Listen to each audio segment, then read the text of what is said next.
A chuva caía como lâminas afiadas sobre as ruas estreitas de Lisboa, mas nada preparou João para o choro que ecoou do beco escuro, um som frágil que cortou o ar como um grito de socorro.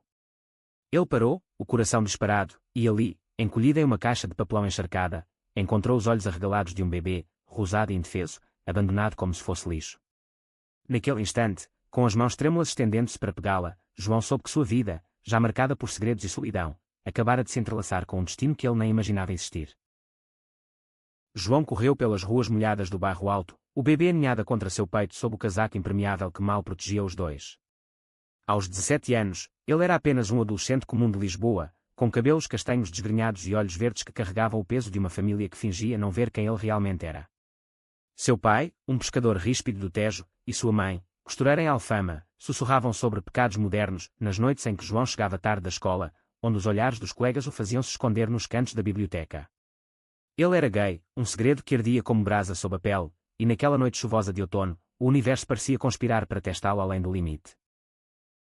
O bebê, uma menininha, como ele descobriu ao obrigá-la em seu quarto apertado no sobrado antigo, choramingava baixinho, os dedinhos minúsculos se agarrando à camisa dele. João a chamou de Sofia, inspirado nas histórias de sua avó sobre a rainha que unira Portugal. Ele improvisou um berço com uma gaveta velha forrada de cobertores, e enquanto aninava, lágrimas se misturavam à chuva que escorria pela janela. Quem faz isso com uma criança, murmurou para si mesmo, o peito apertado por uma raiva que ele raramente permitia aflorar. Na manhã seguinte, ele não foi à escola. Em vez disso, caminhou até a esquadra mais próxima no Chiado, o braço ao redor de Sofia como se ela fosse sua âncora. O inspetor, um homem de meia idade com bigode grisalho e sotaque do Alentejo, franziu a testa ao ver o rapaz molhado e exausto. Menino, isso é sério. Onde a encontrou? João contou tudo, as palavras saindo em um fluxo nervoso, mas quando o inspetor pegou Sofia para examiná-la, a bebê começou a chorar alto, estendendo os braços de volta para João. O homem parou, surpreso. Ela se apega a você rápido. Vamos fazer os procedimentos, mas... Fique por perto. Pode ser que precise de testemunhas. Horas se passaram em uma sala fria, com formulários e chamadas para serviços sociais.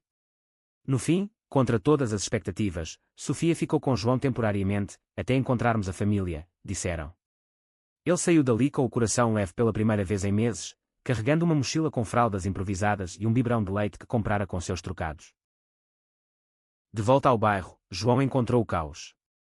Sua mãe, Dona Maria, esperava na porta, os braços cruzados e o rosto pálido. Onde andaste a noite toda? E isso aí é o quê? A voz dela subiu uma oitava ao ver o embrulho. João engoliu em seco, explicando aos tropeços, mas o pai, que chegava do porto com o cheiro de peixe, explodiu. Um bastardo na nossa casa. E tu, com teus jeitos esquisitos, achas que podes bancar de pai? As palavras cortaram como navalhas, e quando as zombarias que João ouvia na rua desde que, aos 15, fora pego trocando um beijo tímido com um amigo na feira popular. Ele se trancou no quarto com Sofia, o choro dela misturando-se ao seu, enquanto fora, os vizinhos cochichavam. Aquele menino invertido agora adota criancinhas abandonadas. Que vergonha para a família. Mas João não estava sozinho por muito tempo. No dia seguinte, enquanto empurrava um carrinho improvisado pelo Jardim da Estrela, o único lugar verde em meio ao concreto lisboeta, ele esbarrou em Pedro. Literalmente. O carrinho tombou, e Sofia rolou para fora, mas mãos firmes a pegaram no ar. Pedro, 18 anos, alto e atlético, com pele morena do sol do Algarve e olhos castanhos que sorriam antes dos lábios, era um voluntário na creche local. Ai, calma. Ela está bem, disse ele, devolvendo Sofia com um sorriso que fez o estômago de João dar um salto. Pedro era abertamente gay, um ativista mirim que organizava eventos no período de Lisboa, e sua presença era como um raio de sol rompendo as nuvens cinzentas da vida de João. Eles conversaram ali, sob as árvores centenárias, enquanto Sofia mamava no biberão. Pedro contou sobre sua própria jornada, crescido em Faro, onde o mar era livre mas o preconceito era uma prisão. Ele fugira para Lisboa aos 16 para viver autenticamente. Eu sei como é carregar um segredo que te sufoca, confessou, tocando levemente o braço de João. Naquele toque, algo se acendeu, uma faísca de compreensão, de desejo contido, de uma conexão que ia além das palavras. Pedro se ofereceu para ajudar. Deixa eu te mostrar a creche. Lá tem fraldas de verdade e mães que não julgam. João hesitou, mas os olhos de Pedro, cheios de uma gentileza feroz, o convenceram. Assim começou uma amizade improvável, tecida com risadas forçadas e silêncios carregados de emoção. Os dias se transformaram em semanas, e Sofia florescia sob os cuidados desajeitados de João. Ele largou a escola temporariamente, trabalhando à noite em um café no bairro Alto, servindo pastéis de nata a turistas que riam de sua timidez. Pedro aparecia todos os dias, trazendo brinquedos e histórias de seus protestos contra a discriminação. O mundo é cruel com quem ama diferente, dizia ele, enquanto caminhavam pelo Tejo ao pôr do sol, Sofia dormindo no carrinho. João se abria aos poucos, sobre as noites em que sonhava com um amor que não o fizesse se esconder, sobre o medo de ser rejeitado pela família. Pedro ouvia, o coração apertado, sentindo uma atração que crescia como as videiras nas paredes de Alfama, lenta, mas inevitável. Mas o idílio foi interrompido por uma carta. Chegou uma manhã, em papel caro e selado com cera vermelha, endereçada a guardião temporário de Sofia. João abriu com mãos trêmulas, era de um advogado de elite no Porto, informando que Sofia era, na verdade, a herdeira de uma fortuna bilionária. Seu pai biológico, o magnata das indústrias vinícolas do Douro, havia morrido em um acidente, e a mãe, uma mulher que fugira com o amante, a abandonar em pânico. O testamento estipulava que Sofia seria criada por um guardião de coração puro, escolhido por um processo misterioso. João riu, incrédulo, mas o advogado insistia: venha ao Porto. Há mais a revelar. A notícia se espalhou como fogo no palheiro. Os vizinhos, antes sussurradores, agora gritavam nas escadas: ele roubou a criança para ficar rico. Um invertido como ele, fingindo ser santo. A família de João o confrontou, o pai batendo na porta até as juntas doerem: sai dessa loucura, rapaz. Devolve a menina e volta à normalidade. Mas João, com Sofia nos braços, sentiu uma determinação nova. Ele ligou para Pedro, a voz embargada: eles acham que eu sou um oportunista. Mas eu só queria protegê-la. Pedro chegou em minutos, abraçando-o forte pela primeira vez, o cheiro de mar e colonia misturando-se ao choro abafado de Sofia. Nós vamos juntos, prometeu Pedro. Isso não é só tua luta agora. A viagem ao Porto foi uma odisseia de trem e ônibus lotados, com Sofia alternando entre gargalhadas e birras. Lisboa ficava para trás, suas colinas íngremes dando lugar às vinhas ondulantes do Douro. No escritório do advogado, um homem seco chamado Dr. Almeida, João esperava tenso, Pedro ao seu lado como um escudo.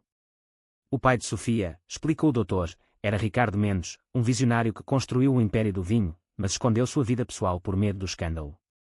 Ele era gay, casado em segredo com um parceiro que morreu anos antes.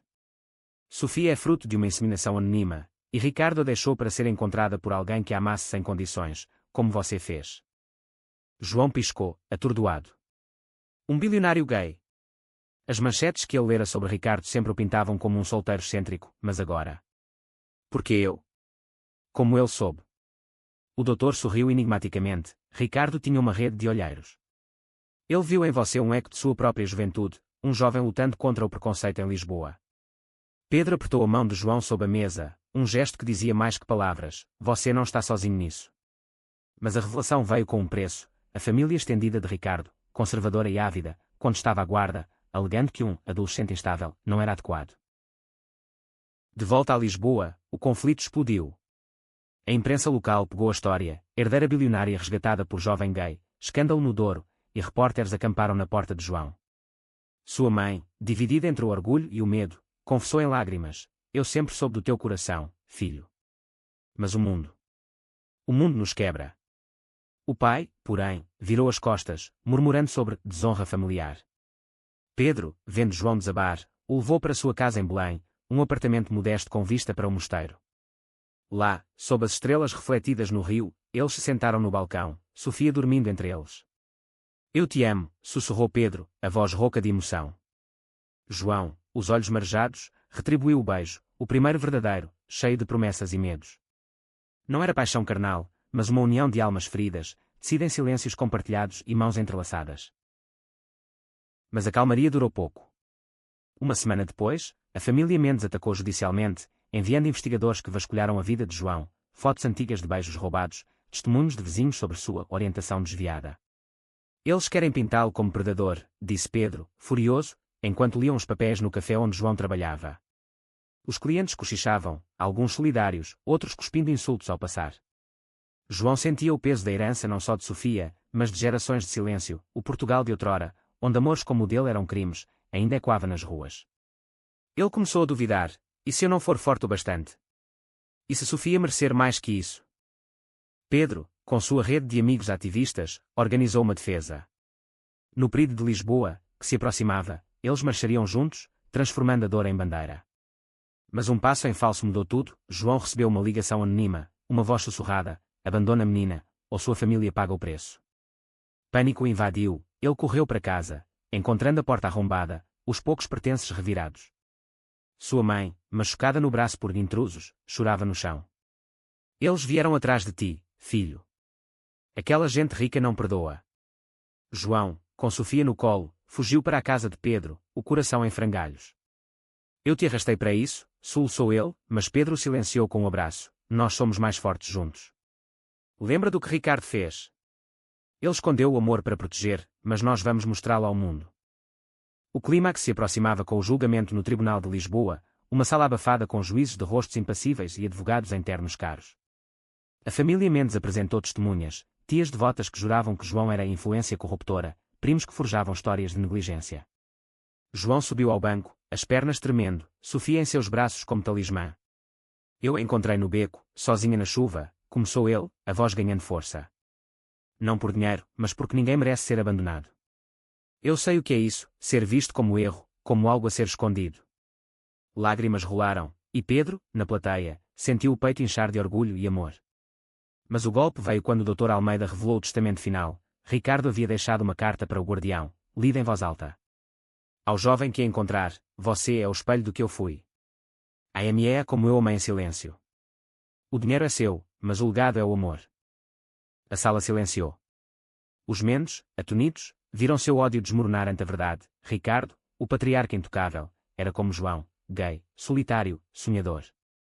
O juiz, tocado, concedeu a guarda provisória a João, com Pedro como seu guardião. Mas a vitória era agridoce. Saindo do tribunal, repórteres os cercaram, flash cegando. Vocês são o casal gay que salvou a herdeira, gritavam. João, exausto, apertou a mão de Pedro, e agora? O mundo inteiro sabe. Pedro sorriu, beijando sua testa. Agora, nós vivemos. Os meses seguintes foram de reconstrução. Com parte da herança, usada com sabedoria para a educação e uma casa modesta em Sintra, João voltou à escola, agora com Pedro ao lado, os dois navegando no amor nas sombras das aulas e nas luzes das manifestações. A família de João se rachou, a mãe se aproximou, cozinhando refeições para Sofia sussurrando orgulho, em português antigo. O pai, teimoso, mas quebrado pelo escândalo, enviou uma carta. Eu errei, rapaz. Volta quando quiseres. Sofia crescia, seus primeiros passos dados no jardim de Belém, entre risos de João e Pedro, que sonhavam com um futuro onde o amor não precisasse de heranças para brilhar. Um ano se passou, e Lisboa parecia renascer com eles. João, agora 18, matriculou-se em uma universidade para estudar literatura, inspirado nas histórias de Eça de Queiroz que falavam de amores proibidos. Pedro, trabalhando em uma ONG para direitos LGBTQ+, expandia sua rede, transformando o caso de Sofia em símbolo de mudança. Eles moravam em um apartamento pequeno em Alcântara, com vista para o estuário do Tejo, onde o sol poente pintava as paredes de laranja. Sofia, com cabelos cacheados como os de Ricardo, balbuciava papai, para ambos, termos que os fazia rir e chorar em igual medida.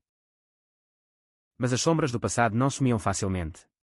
Uma noite, durante uma festa de amigos ativistas no cais do Sodré, João recebeu uma mensagem: encontro no Porto. Importante. Assinado, Almeida. Curioso e apreensivo, ele foi sozinho, deixando Pedro com Sofia. No escritório sombrio, o doutor revelou um segundo testamento. Ricardo tinha um irmão gêmeo, perdido na ditadura de Salazar, que reaparecera agora, reivindicando parte da fortuna, e Sofia. Ele é como Ricardo, mas amargo. Viveu exilado na Espanha, escondendo sua própria identidade gay por medo da repressão franquista. João sentiu o chão sumir. O homem, chamado Manuel, era uma versão envelhecida e rancorosa de Ricardo, com olhos que cuspiam veneno. Você roubou minha sobrinha, moleque. Eu cuido dela direito, sem escândalos. O conflito reacendeu velhas feridas. Manuel processou novamente, alegando laços de sangue, e a mídia, faminta, reviveu o drama. Tio misterioso contra o herói gay, batalha pela herdeira. João, atormentado por noites insones, questionou Pedro: e se ele tiver razão? E se sangue valer mais que amor? Pedro, ferido pela dúvida, explodiu pela primeira vez: você acha que eu sou só um acessório nessa história? Eu te amo, João, mas não posso lutar sozinho contra seus fantasmas. As palavras pairaram como fumaça, e pela primeira vez, eles dormiram separados, o silêncio do apartamento ecoando como um abismo. João mergulhou em si mesmo, caminhando sozinho pelas ruas de Alfama, onde Fado tocava lamentos de corações partidos. Ele visitou a sepultura de Ricardo, no cemitério dos prazeres, deixando flores e sussurrando, obrigado por me escolher. Mas como eu continuo? Foi ali que encontrou uma pista, uma carta escondida no túmulo, endereçada a Manuel. Ricardo perdoava o irmão por ter fugido durante a ditadura, revelando que ambos amavam o mesmo homem na juventude, um triângulo trágico que os separara. Volte, Manuel. O amor não é roubo. João, com o coração acelerado, procurou o tio, encontrando-o em um bar decadente no Porto, bebendo vinho do Douro como se fosse bálsamo para a alma. Por que o ódio? Perguntou João, deslizando a carta pela mesa pegajosa. Manuel leu, os olhos enchendo-se de lágrimas há muito secas. Eu o perdi para o medo. E agora, vejo em você o que poderíamos ter sido. A conversa se estendeu pela noite, histórias de amores reprimidos na sombra de regimes opressores, de identidades negadas em nome da sobrevivência. Manuel confessou, eu queria Sofia para me redimir, não para punir. Mas o sangue não cura a solidão. Pela manhã, eles voltaram a Lisboa juntos, Manuel se apresentando a Pedro com um aperto de mão hesitante, cuide dele. Ele é mais forte que nós dois. A reconciliação não foi perfeita. Manuel se tornou um tio distante, mas presente, enviando vinhos e cartas que falavam de aceitação tardia. Pedro e João, porém, enfrentaram sua própria tempestade, a briga os forçara a confrontar medos profundos. Em uma viagem a Sintra, sob as brumas dos palácios mouros, eles se sentaram em um banco de pedra, Sofia brincando na grama. Eu te magoei, admitiu João. Medo não é desculpa. Pedro, os olhos suaves, traçou o rosto dele com os dedos, nós crescemos juntos nisso. O amor é isso, cair e se levantar, de mãos dadas. O beijo que se seguiu foi como um mar calmo após a tormenta, cheio de promessas renovadas. Sofia, agora com 2 anos, era o centro de seu mundo. Eles a levaram ao zoológico de Lisboa, onde ela ria dos macacos, e João via neles o reflexo de sua própria jornada, selvagens, mas livres. A família Mendes, outrora inimiga, dividiu a herança em um acordo pacífico, financiando uma fundação para crianças abandonadas, em nome de Ricardo. João e Pedro se tornaram embaixadores, falando em escolas sobre preconceito, transformando dor em lição. Mas o destino, caprichoso como o vento do Atlântico, reservava outra reviravolta. Durante uma conferência em Coimbra sobre direitos LGBTQ+, João conheceu Alex, um jornalista britânico-português de 20 e poucos anos, charmoso e incisivo, com sotaque londrino que misturava com o fado. Alex cobria a história deles para um documentário, e suas entrevistas viraram conversas noturnas em cafés ribeirinhos, cheias de risadas e olhares que Pedro notou, e detestou. Ele te olha como se quisesse mais que uma nota, disse Pedro uma noite, a voz tensa. João negou, mas o ciúme semeou dúvida, é só trabalho. Você é meu tudo. Alex, no entanto, tinha seus próprios demonios. Filho de imigrantes portugueses em Londres, ele crescera negando sua herança gay para se encaixar, mas o documentário era sua redenção. Vocês me inspiram, confessou ele a João durante uma caminhada pelas muralhas medievais. Eu fugi do amor por medo de ser visto. As palavras ecoaram o passado de João, criando uma conexão perigosa, não física, mas emocional, um espelho de vulnerabilidades. Pedro, sentindo o afastamento, mergulhou no trabalho, organizando um protesto contra uma lei retrógrada que ameaçava adoções por casais do mesmo sexo. Eu não vou perder você para um fantasma bonito, murmurou ele para si, mas o silêncio entre eles crescia como era invasora. O estopim veio a uma festa pós-conferência, no solar antigo de Coimbra. Alex, um pouco bêbado de vinho verde, puxou João para dançar um fado moderno, as mãos na cintura dele por um segundo a mais. Pedro viu, o copo tremendo em sua mão, e saiu furioso para a noite chuvosa. João seguiu, encontrando-o encostado em uma parede, lágrimas misturando-se à garoa. Eu te amo, mas sinto você escorregando, confessou Pedro. Alex representa o que eu não sou, glamouroso, sem bagagem. João, o coração partido, o abraçou, você é minha casa. Ele é só um eco. Mas a dúvida persistia, e na volta a Lisboa, eles mal se tocavam, Sofia sentindo a tensão e choramingando mais. Para piorar, Manuel reapareceu, agora como aliado relutante, convidando-os para uma vindima no Douro. Vida é como vinho, azeda se não fermentar direito, disse ele, entregando taças. Lá, entre as vinhas douradas, João e Pedro trabalharam lado a lado, colhendo uvas suculentas, o suor misturando-se ao riso forçado. Mas Alex ligou, convidando João para uma entrevista final em Londres. Só uma semana. Pelo documentário. Pedro, magoado, explodiu, vai. Prova que não precisa de mim. João recusou, mas o dano estava feito. Ele cancelou tudo, virando-se para Sofia. O que eu faço, pequena? Amor é escolha diária. A crise culminou em uma noite de tempestade, com trovões e quando sobre o Tejo. Pedro, sozinho em casa, encontrou uma carta de Alex, não para João, mas para ele, confessando admiração e pedindo conselhos sobre manter o amor vivo. Era inocente, mas revelava a profundidade da conexão. Pedro, em vez de ciúme, sentiu alívio. Alex não era rival, mas ponte. Ele chamou João, e sob a chuva batendo na janela, eles se abriram como nunca. Eu tenho medo de te perder para o mundo que você merece, admitiu Pedro. João chorou. O mundo sem você é vazio. O abraço que se seguiu dissolveu as barreiras, reconfirmando o amor como âncora em meio ao caos.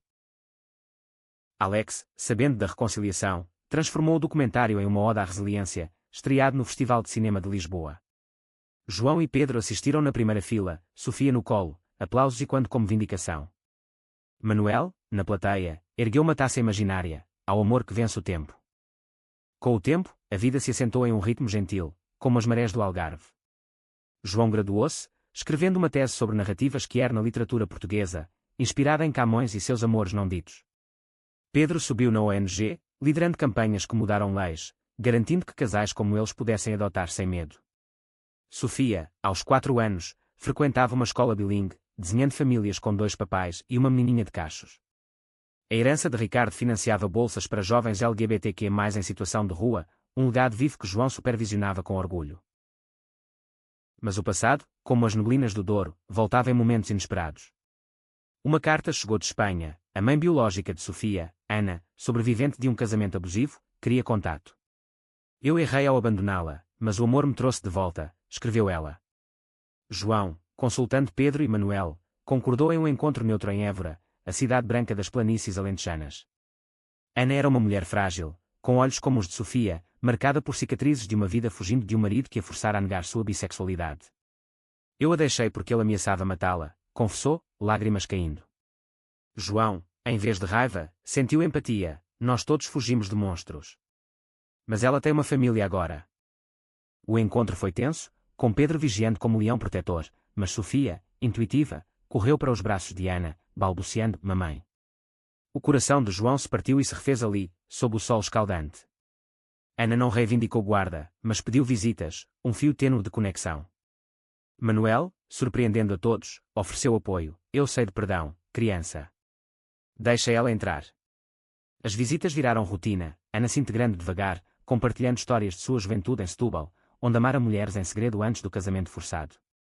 Ela e João formaram uma amizade improvável, unidos pelo amor por Sofia e pela luta contra estigmas. Pedro, vendo João florescer, propôs casamento em uma viagem surpresa a Óbidos, a vila literária morada. Sob as paredes de pedra, com o mar ao fundo, ele se ajoelhou: casa comigo. Não por lei, mas por nós, para que o mundo saiba que nosso amor é eterno. João, rindo através das lágrimas, aceitou, e eles trocaram votos em uma cerimônia íntima, com Sofia espalhando pétalas e Ana como madrinha. A família de João compareceu pela primeira vez completa, o pai, envelhecido e humilde, apertando a mão de Pedro: bem-vindo à família, rapaz. O casamento, coberto pela imprensa como o casal que conquistou Portugal, trouxe novos desafios, atas online, ameaças veladas de conservadores. Mas João e Pedro, agora inabaláveis, responderam com um podcast, o áudio do póster imaginário de sua vida, contando histórias de superação, convidando vozes como a de Alex, agora amigo fiel. Sofia, ouvindo as gravações, perguntava: papai, amor é como música? João sorria: sim, filha. Melodia que não acaba.